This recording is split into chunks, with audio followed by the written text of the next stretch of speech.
Terima kasih masih bersama kami pemirsa di Sindo Prime. Selebgram asal Indonesia inisialnya AP ditahan oleh otoritas Myanmar pada 20 Desember 2024 di mana menurut Kementerian Luar Negeri AP ditangkap atas tuduhan memasuki wilayah Myanmar secara ilegal dan menemui kelompok bersenjata.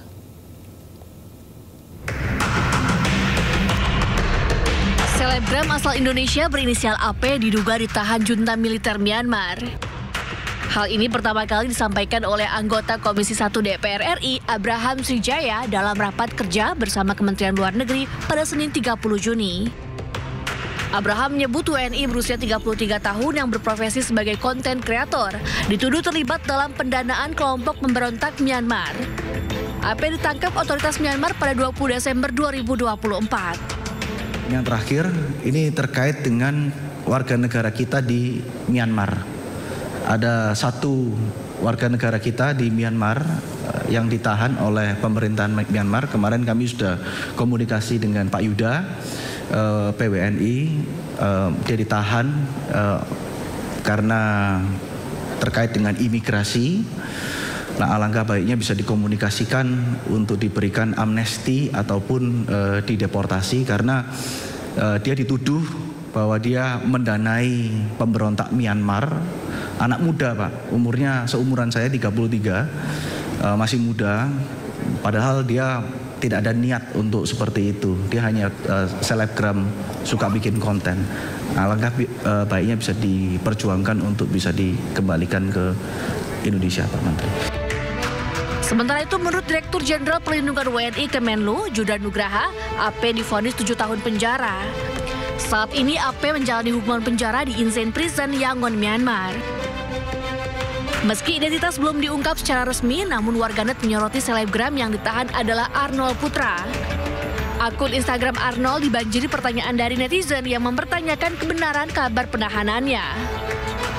Sementara itu, Kementerian Luar Negeri dan KBRI Yangon akan terus memonitor kondisi AP selama menjalani hukuman penjara. Tim Liputan iNews melaporkan. Dengan tuduhan ikut terlibat mendukung kelompok pemberontak, bagaimana upaya agar selebgram berinisial AP tersebut bisa dibebaskan lewat jalur diplomatik? Untuk membahasnya kita sudah terhubung bersama narasumber istimewa kita, Duta Besar Indonesia untuk Myanmar periode 2014-2019, Komjen Purnawirawan Ito Sumardi. Assalamualaikum, selamat malam Pak Ito. Waalaikumsalam Mas Yudi, selamat malam. Terima kasih ya Pak Ito sudah berkenan berdialog bersama kami di Sindo Prime. Baik, Pak Ito, ini kan disampaikan di Komisi 1 DPR RI, Abraham Srijaja mengatakan bahwa ada satu WNI di Myanmar, konten kreator katanya Pak Ito, dan ini di penjara di Myanmar karena bertemu pemberontak. Kalau Pak Ito lihat sendiri di sana seperti apa sebenarnya? Apakah memang wilayah konflik di sana sangat berbahaya dan memang harusnya tidak didatangi? Ya, jadi begini Mas, bahwa sesuai dengan pengalaman saya ya, saat ini yang kebenarannya adalah yang bersangkutan masuk Myanmar 2 kali. 2 kali. Jadi pertama memasuki dari wilayah Thailand ya, kemudian bertemu dengan pemberontak di wilayah Karen. Karen itu etnis bersenjata yang paling kuat di mana pemuda-pemuda mahasiswa Myanmar yang dilakukan tindakan kekerasan lari ke hutan, sekarang mereka membentuk PDF ya, atau People Defense Force ya. Kemudian yang kedua dia datang lagi ke Yangon, dijemput oleh seseorang dan mereka sudah ditandai sehingga penangkapan yang kedua itu tanggal 20 Desember tahun 2024. Kemudian baru bulan Maret saya menerima permohonan bantuan dari kawan saya Pak Letjen Purnawirawan Hotmaraja Panjaitan, itu kebetulan kenal dengan keluarganya, dan saya berusaha untuk menghubungi Kemlu. Nah, kesulitannya Mas, bahwa ini kan sekarang berbeda ya. Pada saat saya dulu membebaskan 51 nelayan dan 2 orang pernah ya 2 kali kita, itu mudah karena di sana saat itu KBRI masih ada duta besarnya. Sekarang karena pertimbangan politik kan duta besar sebagian besar tidak ditarik semua ya, sehingga di KBRI itu hanya diisi oleh atase yang tertua ya, yaitu atase politik yang saat ini.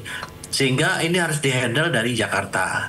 Nah, kemudian kepada yang bersangkutan memang kalau itu dilakukan oleh warga negara Myanmar nggak ada ampun itu. karena mereka juga memberlakukan martial law act ya, jadi undang-undang darurat. Jadi mereka tuh pasti di hukuman mati ya. Sehingga waktu itu kami berdiskusi juga dengan kawan saya, kebetulan Dirjen Protokol yang di sana sampai saat ini saya masih memiliki hubungan baik.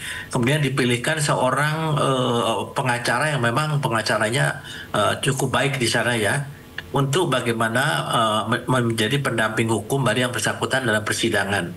Nah, di dalam persidangan itu memang tidak masuk akal ya, karena beliau tidak mungkin anak itu mendanai teroris, kan harus dibuktikan. Tapi mungkin undang-undang itu supaya bisa dikenakan undang-undang teroris. Tapi kalau memasuki wilayah Myanmar, undang-undang keimigrasian kemudian dihukum selama 2 tahun sehingga hukumannya menjadi 7 tahun, kalau menurut saya itu satu hal yang wajar ya.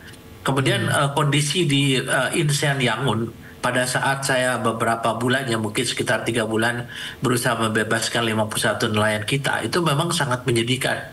Kondisinya sangat tidak layak ya. Kemudian juga karena keterbatasan pemerintah Myanmar dulu saja pada saat setelah perang saudara ini itu masih jauh dari sempurna, sehingga kita harus memberikan bantuan pakan dari KBRI ya. Dan karena memang basic saya adalah militer, jadi hubungan saya dengan menterinya cukup baik sehingga diberikan izin ya. Hanya yang berikan izin saya dengan sekretaris saya, membawa makanan, selimut itu pun juga harus double karena sebagian dibagikan kepada penjaga-penjaga sipir mereka, sehingga mendapatkan perhatian yang khusus ya saat itu. Nah, kalau sekarang ini memang kesulitan kita adalah dari KBRI kan tidak ada duta besarnya, sehingga saya kira kita banyak berharap agar proses untuk amnesti dan juga deportasi bisa segera dilaksanakan. Dan pengacaranya mengatakan saat itu syaratnya adalah satu, bahwa dia mengakui. Nah, kan repot sekarang kalau mengakui bahwa apa Pak Ito? Mengakui bahwa apa? Bahwa memang bertemu pemberontak. Jadi dia mengakui bahwa dia memang terlibat dalam kegiatan terorisme, termasuk mendanai sesuai dengan hukumannya. Karena kalau tidak, maka urusannya jadi panjang. Karena itu persyaratan dari pemerintah Myanmar apabila ingin WNI kita itu segera dideportasi atau diberikan amnesti. Itu terjadi juga pada saat 51 nelayan dulu yang dihukum 9 tahun, mereka menjalani 1 tahun itu dari daerah Miek ya. Saya tarik dari Miek itu lebih-lebih lagi tidak manusiawi di sana. Mereka dikenakan kerja paksa, kemudian mereka akhirnya saya pindahkan ke Insen. Kami jemput sendiri, kemudian di Insen itu pun jauh dari memadai ya dibandingkan dengan LP-LP di negara kita. Jadi saya kira berarti dengan dipaksa mengakui bahwa mendanai aksi pemberontakan, begitu ya Pak Ito ya? Kalau misalnya tidak mengakui hal itu, apa konsekuensinya Pak Ito? Ya kalau enggak ya dia kalau tidak ngaku ya di sana mereka pasti akan urusannya, mereka tidak akan memberikan izin ya, karena mereka tetap kalau hukumannya ini kan sudah inkrah. Sistem hukumnya berbeda di sana dengan sistem hukum daerah kita ya. Dan dulu saya menyampaikan, kemarin pada saat saya berdiskusi dengan teman baik saya yang Dirjen Protokol di sana pemerintahan junta ini, dia mengatakan katanya Pak Duta Besar dengan Inggris ya, bahwa sebaiknya dia mengaku saja supaya hukumannya ringan. Kemudian yang kedua, nanti kita upayakan untuk proses deportasinya ya dengan memberikan amnesti. Amnesti ini harus diberikan oleh pimpinan. Jadi kita kan tidak punya hubungan resmi dengan junta militer. Kepala juntanya saya kenal ya, itu Senior Jenderal Min Aung Hlaing.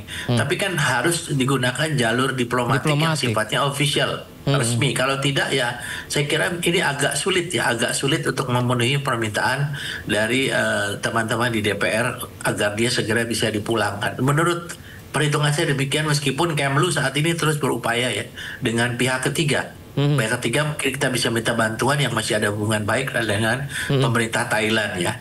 Karena Pak kita Ito sudah ya. Pak Ito, mungkin memang karena kita nggak ada KBRI juga sulit juga ya di sana ya, jadi harus langsung dari Jakarta. Tapi begini Pak Ito, bisakah diceritakan bagaimana proses negosiasi diplomasi yang dilakukan Pak Ito ketika membebaskan 51 nelayan tersebut, apa yang ditawarkan dan bisa nggak itu diterapkan dengan nasib AP yang ada di Myanmar sekarang? Ya, kasusnya berbeda ya Mas ya, karena dulu kan itu bukan kasus terorisme, itu saja dihukum 9 tahun. Dan saya sampaikan kepada mereka bahwa nelayan-nelayan Indonesia itu kan hanya awak kapal. Sementara kapalnya itu kaptennya dari Thailand ya. Kemudian dari nahodanya dari Thailand, kemudian dari juru yang istilahnya melihat peta itu kan juga bukan orang Indonesia. Sehingga saya mengatakan mereka kita menyampaikan secara logika bahwa orang-orang itu orang Indonesia tidak tahu bahwa melanggar batas wilayah. Myanmar ya, sehingga akhirnya dengan dasar itu mereka memberikan persetujuan itu pun setelah Ibu Menteri Luar Negeri ya Bu Retno saat itu sampai 3 kali itu saya dampingi, dan kebetulan Menteri Luar Negerinya kan juga dari militer ya, dan saya kenal baik, saya sampaikan beliau, dan waktu itu hubungan Indonesia dengan Myanmar ini sebetulnya sebelum terjadi kudeta sangat-sangat baik. Indonesia itu sangat dihargai sebagai saudara tua ya, makanya mereka kalau orang Indonesia di sana itu sangat dihormati. Nah, kalau untuk kasus ini kan terlibat dengan kasus terorisme, jadi menurut saya hukuman yang dijatuhkan ini boleh dikatakan merupakan hukuman yang sangat ringan ya. Justru karena sangat kalau ringan. untuk terkena terorisme untuk warga negara Myanmar itu nggak ada ampun sama sekali, mereka pasti dihukum mati ya. Setahu saya memang demikian. Apalagi saat ini Myanmar masih memberlakukan undang-undang darurat militer ya, sehingga ini menjadi sesuatu yang sangat sulit ya untuk negosiasi. Tapi saya dengar bahwa saya selalu berkomunikasi dengan Pak Yuda ya, karena saya mantan dubes di sana. Sampai Pak Yuda juga kami juga berikan beberapa petunjuk buat teman-teman yang bisa dihubungi, dan pengacara yang di sana itu pun juga pengacara yang cukup baik. Dan satu hal yang menarik adalah saudara AP ini dia diizinkan untuk berkomunikasi dengan keluarga. Jadi sebetulnya mereka ini ya hukuman itu sebagai formalitas saja. Tentunya ini satu harapan agar yang bersangkutan bisa segera dideportasi ya. Berarti jaminan keamanan keselamatan AP sendiri ini cukup baik ya Pak ya, dijaga oleh pihak pemerintahan Myanmar? Ya, kalau cukup baik mungkin karena yang bersangkutan kan BNI ya. Nanti akan ada sanksi internasional.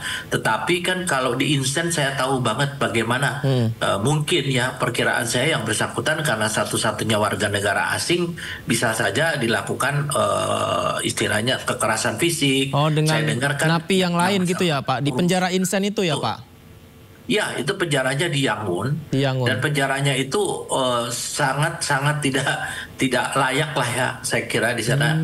Bahkan untuk penjaganya saja tuh pakaiannya saja ya, mereka pakaian sangat terbatas ya. Menurut saya ya ini kondisi-kondisi yang demikian ini akan secara psikologis pasti akan mempengaruhi kepada AP ini. Pak Ito, ini kan saya baca ya Pak ya, di data yang saya terima, AP ini selebgram atau konten kreator. Saya nggak tahu ya bagaimana situasi sebenarnya, tapi kalau misalkan dia datang ke sana dengan ketidaktahuannya membuat konten Pak, dan memasuki wilayah terlarang di sana, apakah itu tidak kuat Pak untuk disampaikan alasan seperti itu Pak Ito? Masalahnya kan dia masuk 2 kali Mas. Yang pertama dia masuk dari Thailand ya, kemudian ketemulah dengan suku Karen. Karen itu suku terkuat di sana yang paling ditakuti oleh pemerintah Myanmar ya, karena di sana dari 14 provinsi itu 12 provinsi masih dikuasai etnis bersenjata. Yang paling kuat adalah Karen ya. Nah kemudian pada saat itu kan dia sudah kembali ke Jakarta, ke Indonesia. Dari Indonesia masuk lagi melalui Yangon, dijemput oleh kawannya. Nah, di sana namanya di Myanmar itu untuk jaringan intelijennya luar biasa ya, istilahnya dinding berbicara, angin membawa berita itu kalau di sana. Pengalaman saya, kita harus hati-hati, apalagi termasuk telepon-telepon di KBRI setiap 6 bulan kita selalu lakukan untuk pembersihan ya, karena setelah dicek dari teman-teman BSN itu ternyata memang kita disadap ya. Jadi saya kira ini kesalahannya adalah dia memasuki lagi yang kedua kali itu, dan ditemukan di HP-nya yang bersangkutan itu foto-foto itu. Selain itu saya dengar juga ya bahwa yang bersangkutan ini memang konten kreator tapi yang ekstrim. Dia juga punya beberapa foto yang dimana dia bertemu dengan beberapa kelompok pemberontak di negara lain. Nah, memang namanya anak muda ya, hanya saya kira mungkin ini berisiko akhirnya ya ya sekarang ini kejadiannya di Myanmar. Demikian. Ada-ada aja ya Pak Ito ya sampai bikin sampai sejauh itu gitu. Tapi gini Pak, kalau dari yang dilakukan oleh pemerintah sendiri sekarang sejauh ini seperti apa Pak Ito? Apakah sudah dengan cara yang benar gitu Pak proses negosiasinya Pak Ito? Pemerintah sudah bergerak sejak awal ya. Saya sangat tahu Pak Yuda sebagai Direktur Perlindungan Warga Negara Indonesia. Kemudian juga beberapa teman termasuk kawan saya yang Pak Hotmar Raja Panjaitan ya.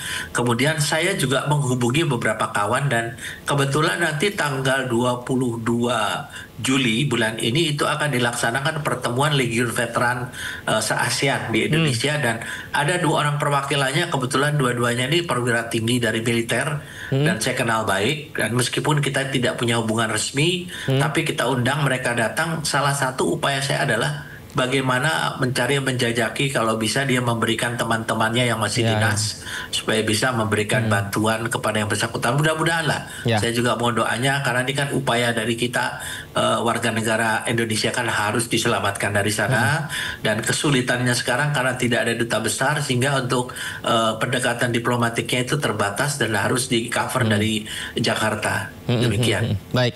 Nanti kita pantau terus ya Pak Ito ya perkembangannya gimana nanti ke depan, dan ketika ada informasi baru izin kita boleh berdialog lagi ya Pak Ito ya. Terima kasih banyak ya silakan. Pak Ito sudah berbagi bersama kami. Selamat malam Pak Ito.